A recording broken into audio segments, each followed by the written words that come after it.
Yeah, this your boy King Ed the Great coming at y'all with another video.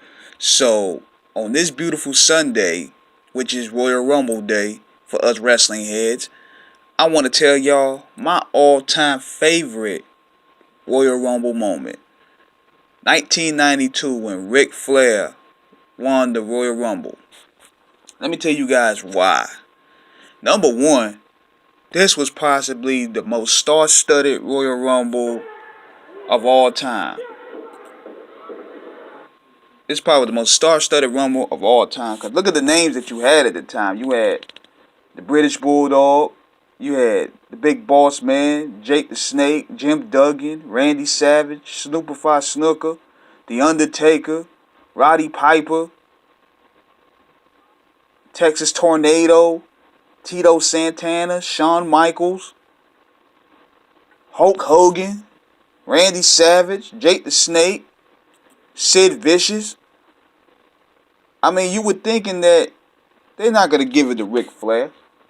Ric Flair coming from a rival territory in WCW. They're not going to just come in out the gate and give it to him.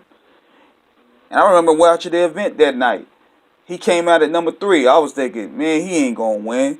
Because everybody that's at that time had numbers 1 through 5 or 1 through 8 or 9 or 10. They never won the Rumble. So Flair staying in that long, I was like, wow, his endurance is good. Flair might have a chance. Then what also made the whole thing magical was Bobby the Brain Heenan's blind cheerleading for Flair. That built Flair's character over to the WWF audience. And nobody still thought Flair was going to win because then you had Hogan coming in the later numbers. You had Savage coming in the later numbers. You had all these other people coming in the later numbers. So then, surprisingly, Hogan gets tossed out by Sid. That's when we were like, whoa, because everybody knew Hogan was probably going to win, because Hogan was still a big name.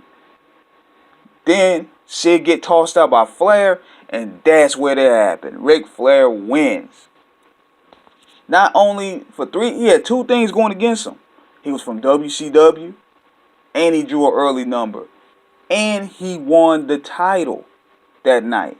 Because the title was vacant at that time. So he won the title. That's 3 big W's over Vince's creations. Then, the promo.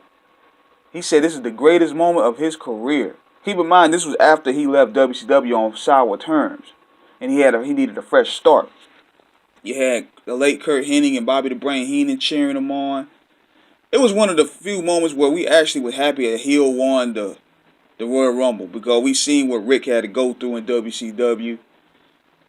And for him to go out there and beat 29 guys, all Vince's creations for the most part, was incredible to see.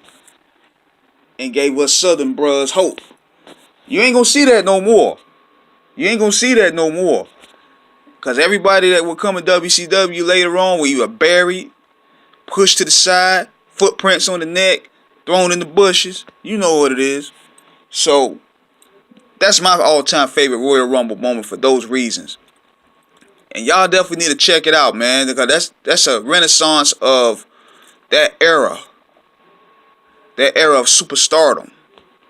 So, subscribe and hit the like button. Let me know what y'all thought, what you guys think. Holla back at your boy.